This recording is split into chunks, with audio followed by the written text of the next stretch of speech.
friends, hi amigos, yo soy Nikki de Nikki Bannister Language Coaching, una language coach de inglés y de español, y estoy aquí para presentarte con el episodio 64 de Spanish Saturday, pero este episodio está en vivo el lunes. Feliz lunes a todos después del fin de semana feriado. Hey everybody, I'm Nikki of Nikki Bannister Language Coaching. I am an English and Spanish language coach, and I'm here to bring you episode 64 of Spanish Saturday, although this episode is coming to you live on Monday after the holiday weekend. Happy Monday. I hope you will join me in a bilingual conversation as you get to work on your bilingual skills, speaking and conversing in both Spanish and English, and also join me for a mini book club session because I am going to share with you from the book that I am reading with my intermediate advanced students during this summer session, which is The House on Mango Street by Sandra Cisneros. So I'll read it. We are reading it in Spanish together. With my students, myself and my students are reading it. And so I will start by reading it in Spanish and then translate it into English. Now, this book was actually originally published in English, so there's definitely an English version available as well. And by no means will my translation be as beautiful as the original English, but I will do my best. Translation is an art form after all. Entonces, yo te invito a acompañarme en una conversación bilingüe sobre la vida en inglés y español, así que puedes practicar tus habilidades de escuchar y conversar en inglés y español, y también participar en una sesión miniatura del club de libros. Este es el estilo en que yo enseño todas mis clases con mis estudiantes intermedios avanzados, y de verdad este verano yo manejo todos mis niveles de clases de español. En todas sesiones tenemos una sesión literaria como el Club de Libros. Entonces estamos leyendo La Casa en Mango Street por Sandra Cisneros. Y también en las clases estamos conversando, analizando, usando el libro, la literatura para inspirar nuestra conversación y estudios en español. Entonces, este libro originalmente fue publicado en inglés, pero lo estamos leyendo en español, mis estudiantes y yo. Entonces, yo voy a leer un capítulo, es una viñeta en español y después voy a traducirla al inglés. Y seguro que mi traducción no será tan bonita como el original, pero yo haré mi mejor, y también la traducción es una forma de arte. Entonces, yo hago lo mejor que pueda. Muy bien. All right, so actually this summer session, things kind of got flipped around with COVID being part of our lives and the coronavirus. So I am actually leading all of my levels of Spanish students in a literary session. So we are all reading through books in Spanish at every level. And we are using these books not only as our practice, but also to inspire our conversations and direct our kind of vocabulary and grammar deep dives that we do in our class as well. So if you're curious, check them out on my website, NikkiBannisterLanguageCoaching.com. You'll see the summer sessions are there, and you are welcome to jump in and join at any time, whether it is the summer or whether it's after the summer, and you are ready to get started with the course. Okay, so this book, The House on Mango Street, is one that we are reading. This is for my intermediate advanced students, and it's a series of vignettes. So each chapter is quite short. They're little vignettes, which is great. And I am going to read you actually an entire chapter, or a little vignette, called 4 Skinny Little Trees. So I'll read it in Spanish and then I will translate it into English. Entonces, este libro, La Casa en Mango Street, es dividida por capítulos cortos que son más viñetas. Entonces, yo voy a leer un capítulo entero, es una viñeta, que se llama 4 árboles flaquititos, y voy a leer primero en español y después traducir al inglés. So here goes in Spanish, and then the translation into English is coming. This is Four Skinny Little Trees, a vignette from La Casa in Mango Street by Sandra Cisneros. I hope you enjoy. Cuatro árboles flaquititos.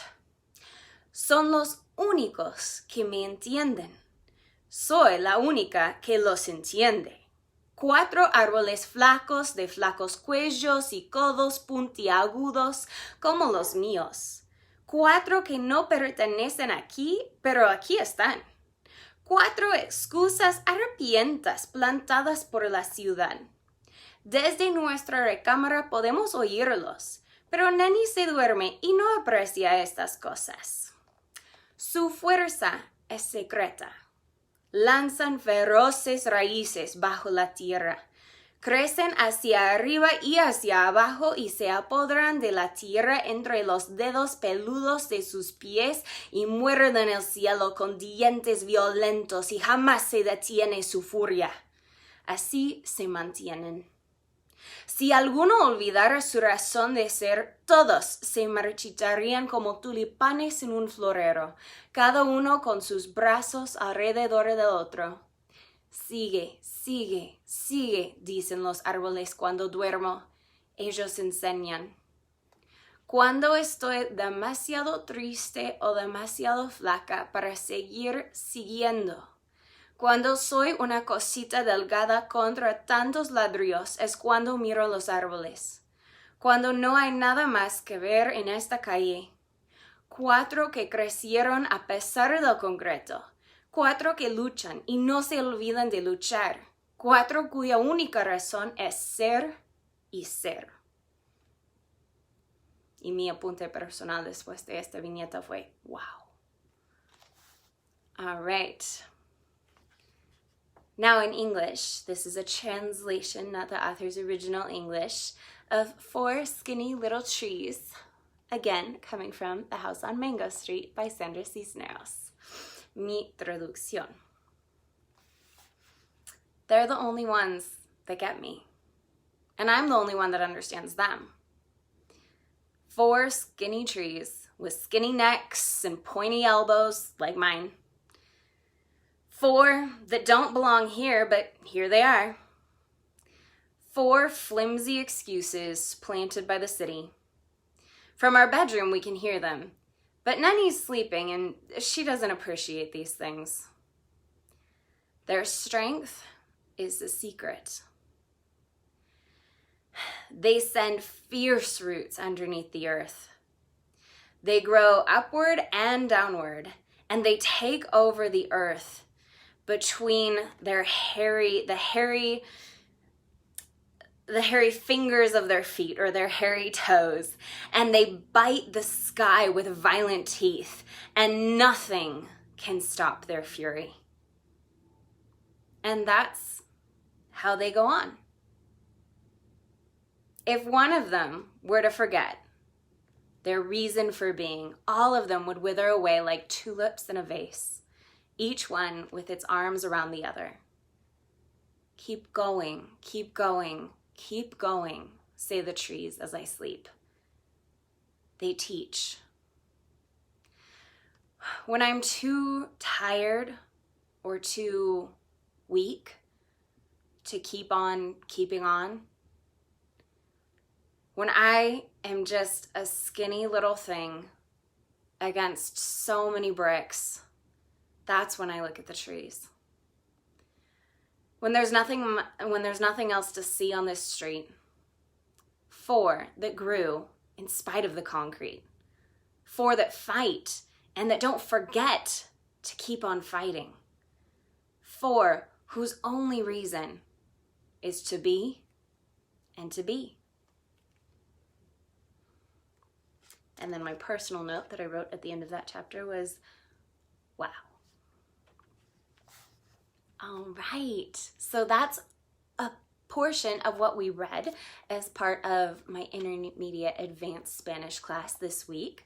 That was one of our vignettes from our reading this week, which we are reading through the entire book, La Casa in Mango Street. If you've ever wanted to read this book, if your level of Spanish is ready for it, then jump on into the course. If your level of Spanish is still below, then start with a lower level course and you will get here. And this course remains available for you when you are ready for it.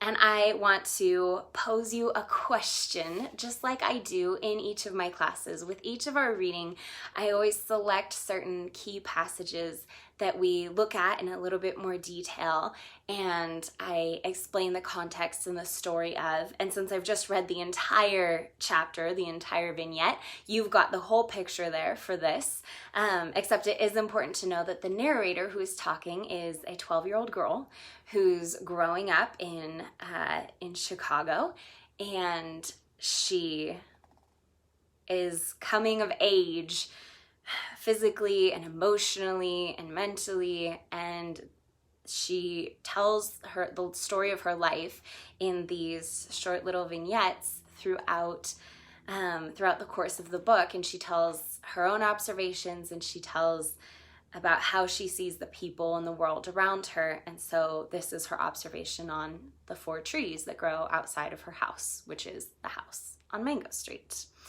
So my question for you has to do, oh, hey, I can wave. Hola, Miguel.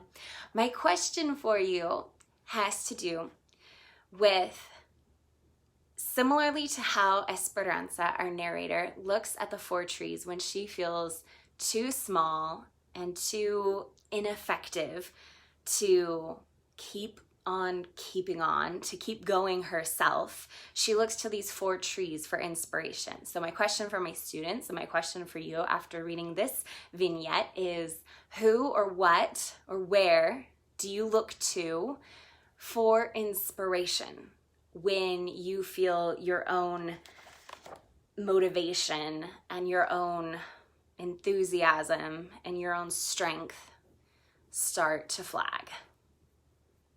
Where do you go when you need to see an example of something stronger or bigger or more solid than yourself? Entonces, después de leer esta viñeta en español, vamos a hablar, vamos a conversar sobre esto, y me gusta para mis clases, es como yo enseño en mis clases también. Después de leer, yo selecciono unos pasajes claves del libro y explico un poco más el contexto, porque el contexto es muy importante. Explico el contexto de los pasajes, hablamos de algunas palabras nuevas o gramática, y después yo yo tengo una, no sé qué quería decir, yo tengo una pregunta, yo propongo una pregunta para conversación, y como hemos leído toda esta viñeta, es toda la historia de esta viñeta que acabamos de leer juntos, pero yo quiero explicar un poco más. Si no has leído este libro, La Casa en Mango Street, entonces es importante saber que la narradora de esta viñeta y de este libro es una chica de 12 años que está madurándose a través, durante el libro, emocionalmente, mentalmente, físicamente. Ella se madura y se crece en todas áreas, y las viñetas que ella escribe son la historia de su vida y sus observaciones sobre la gente, los personajes en el barrio y sobre el barrio en que ella vive. Entonces ella está en esta viñeta hablando, describiendo los cuatro árboles que crecen fuera de su casa, que es la casa en Mango Street. Entonces ella describe en esta viñeta como cuando se siente demasiado pequeña, demasiado flaca, demasiado, ¿qué dice? Triste para seguir siguiendo Cuando ella no puede por su propia, entonces es cuando ella mira a los 4 árboles y su ejemplo de luchar, de crecer a pesar de su ambiente y su fuerza, que es secreta, que sigue bajo del concreto. Y mi pregunta para conversar para mis estudiantes y para ti después de leer esta viñeta es: cuando tú te sientes demasiado pequeño, demasiado insólido, demasiado débil para seguir siguiendo con tu propia fuerza, entonces, ¿a qué o a quién o dónde miras para recibir inspiración, para motivación? ¿A qué o a quién o dónde miras para tu inspiración?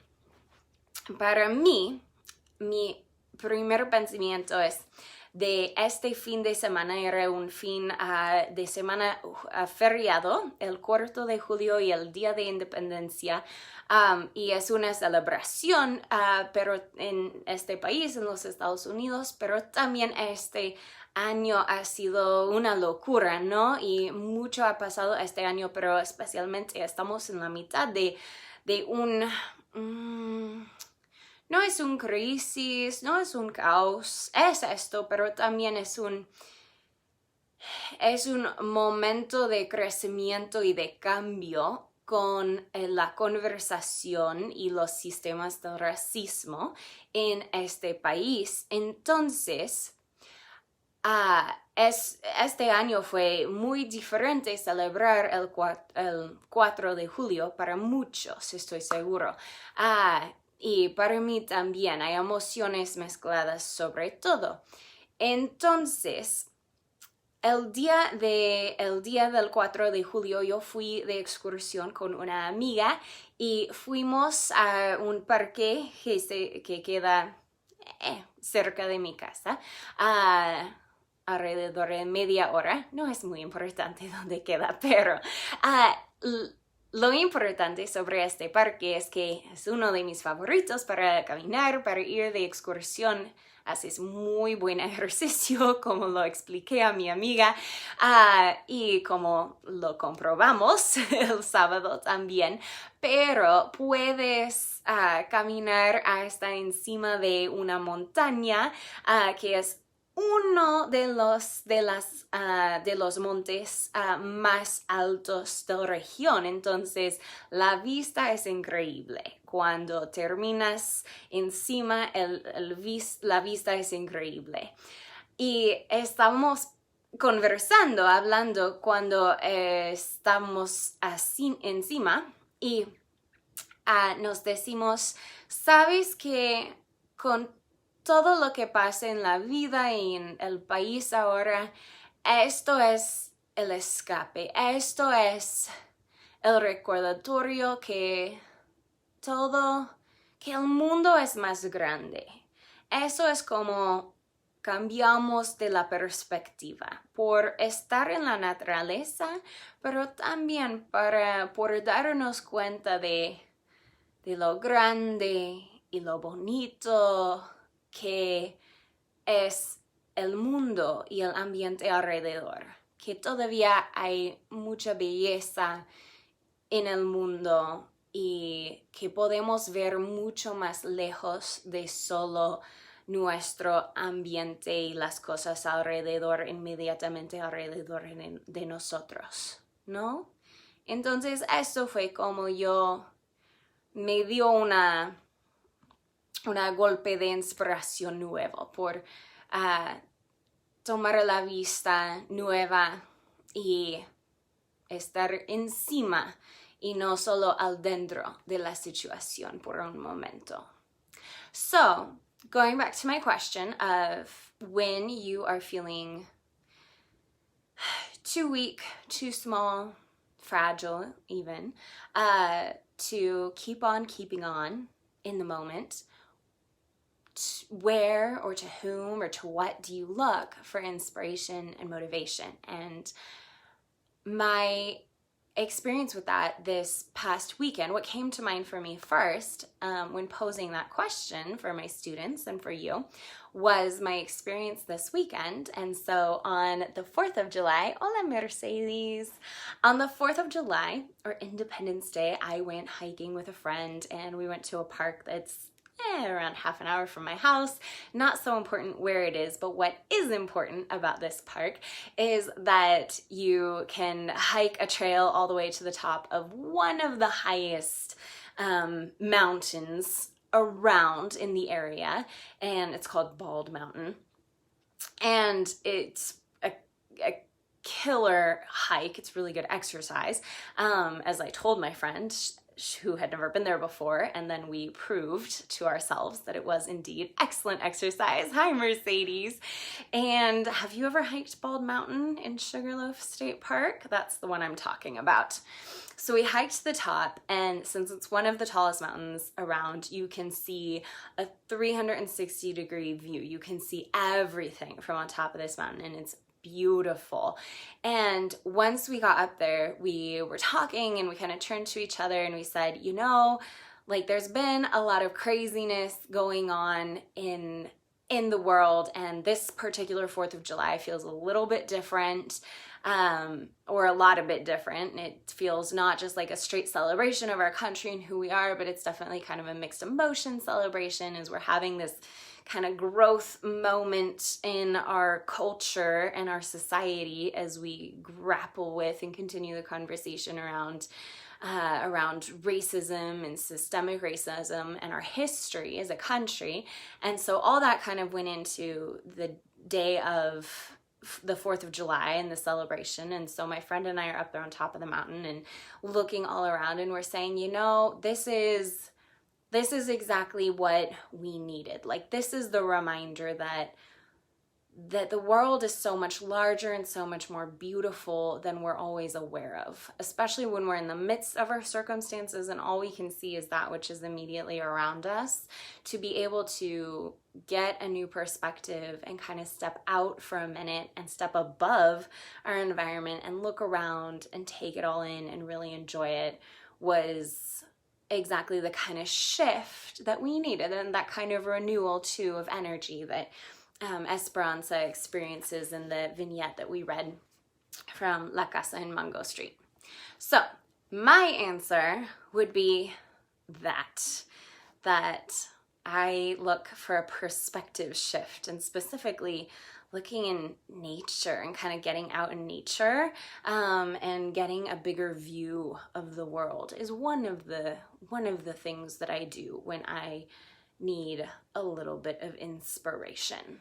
Entonces, mi respuesta a la pregunta sería eso, que yo voy en la naturaleza y yo voy afuera para tomar una nueva perspectiva y para reflexionar en el mundo, en un mundo más grande y bonito que mi ambiente inmediato.